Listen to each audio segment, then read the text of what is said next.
परिभाषा के अनुसार जो अंधकार की निवृत्ति करके प्रकाश दे उसे गुरु कहते हैं। जो हमारी मोह निशा का भंग करके हमें जागृत करे उसे हम गुरु कहते हैं। वो सत्य है, वो परमात्मा रूप है, वो सत्य है। उनके संग करना है, इसका नाम सत्संग है। गुरु के पास शरीर से बैठने का नाम सत्संग नहीं है, या केवल बैठने का नाम सत्संग नहीं है।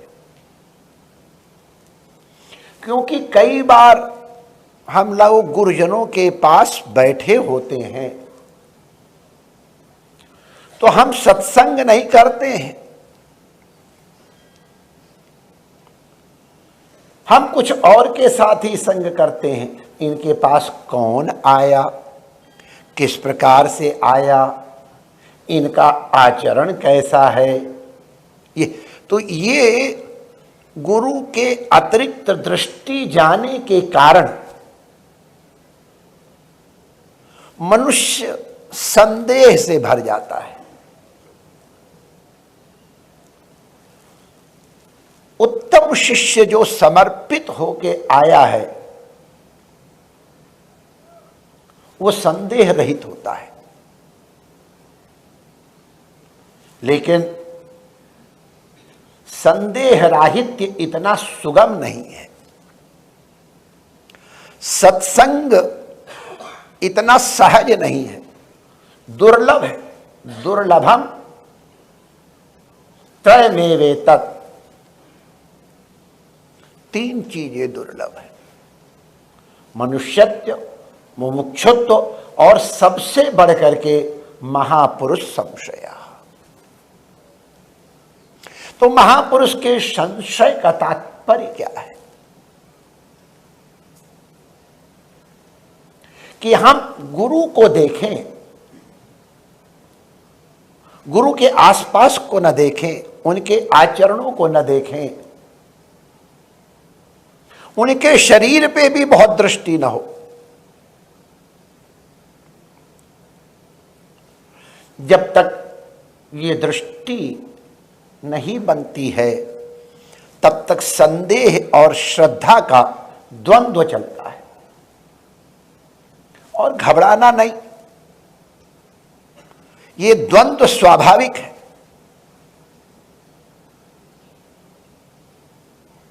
कभी श्रद्धा, कभी संदेह। लेकिन हम आप लोगों को सलाह दें, कभी श्रद्धा के कारण संदेह को दबाना नहीं।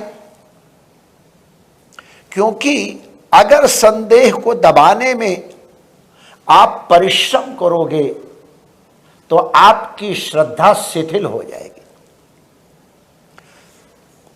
कुश्ती में जो पहलवान नीचे होता है उसको कुछ नहीं करना पड़ता है, वो तो आराम भी कर सकता है चाहे तो। ऊपर जो जीत करके उसके ऊपर बैठा है उसको परिश्रम करना पड़ता है, दबाए रखना पड़ता है, कहीं उठ न जाए। जरा से उठने की कोशिश करके दबाएगा।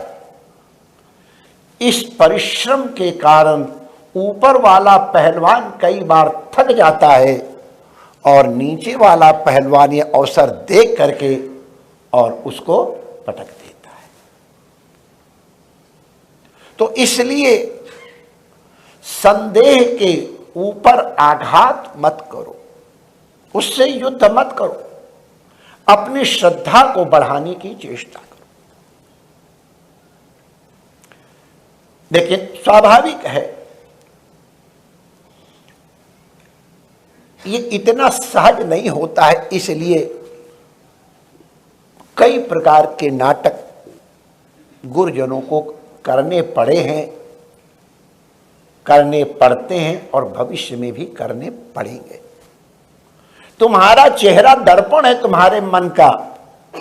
सामान्य लोग अरे पशु पक्षी तक जान लेते हैं, सदगुरु तो तुम्हारे चेहरे को देख करके तुम्हारे अंतर्मन को जान ही जाएगा। देखो, मैं आप लोगों को बता दूं, सत्य की अनुभूति कोई नहीं करा सकता है।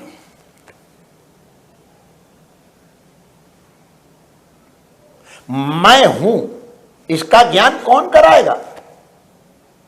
दूसरा नहीं करा सकता है। मैं हूं का ज्ञान स्वयं करना पड़ता है, स्वयं अनुभूति करनी होती है। गुरु तो केवल एक कैटलिस्ट होता है। कैटलिस्ट माने हमारे विज्ञान में एक ऐसी वस्तु को जिसकी उपस्थिति मात्र से कोई क्रिया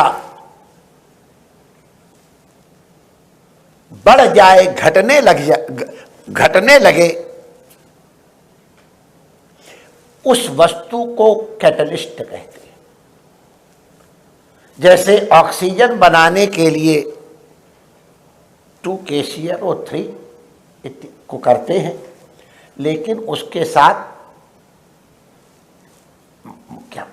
कैल्शियम मोनोऑक्साइड कुछ ऐसा मिला देते हैं।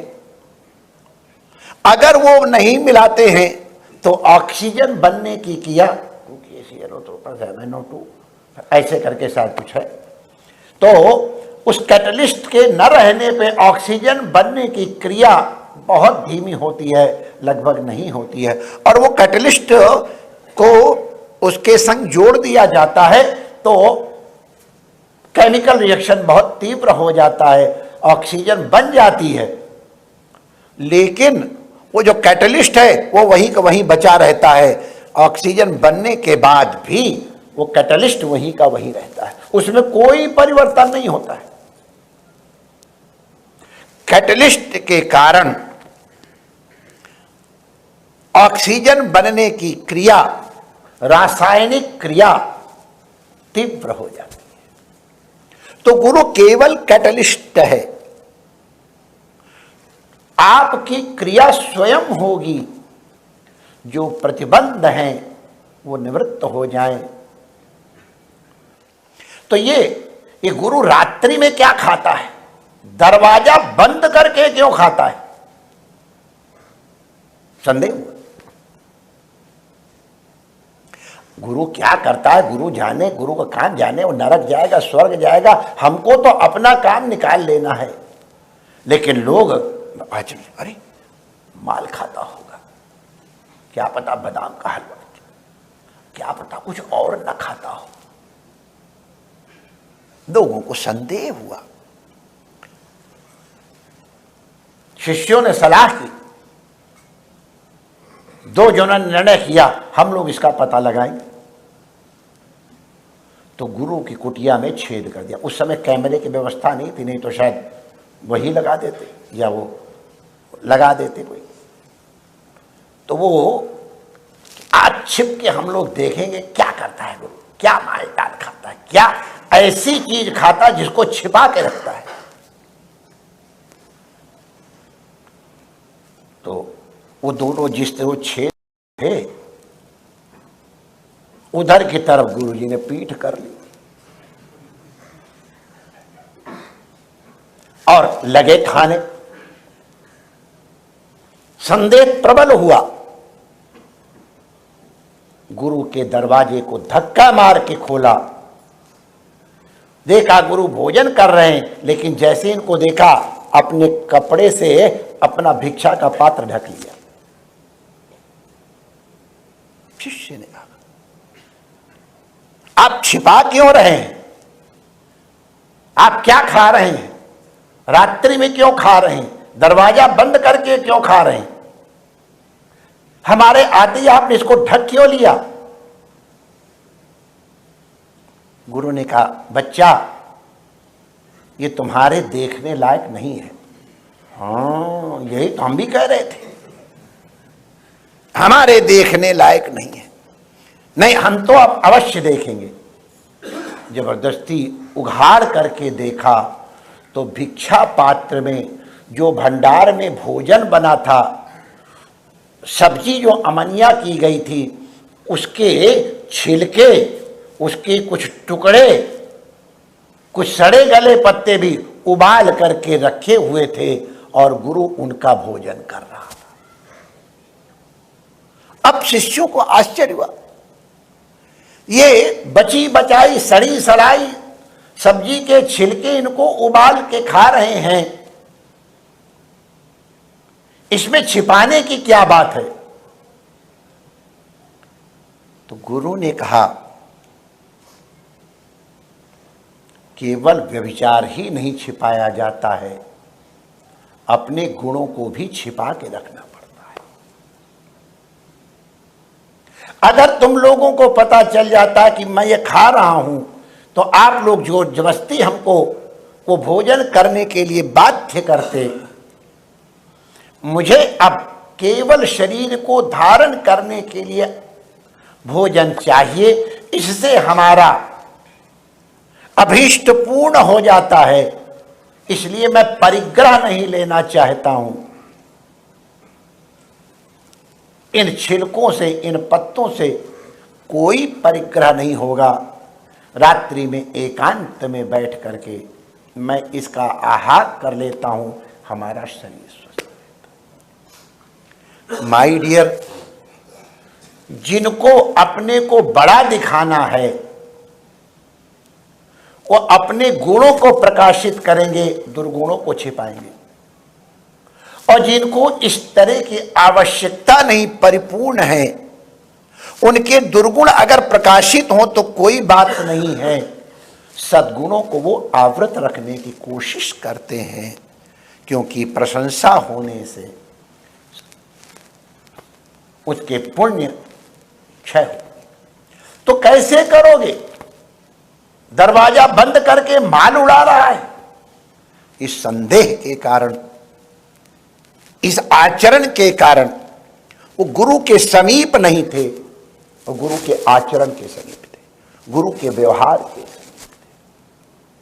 घबराना नहीं चाहिए। हमने जैसा निवेदन किया, ये संदेह स्वाभाविक है। श्रद्धा और संदेह में निरंतर युद्ध हो सकता है।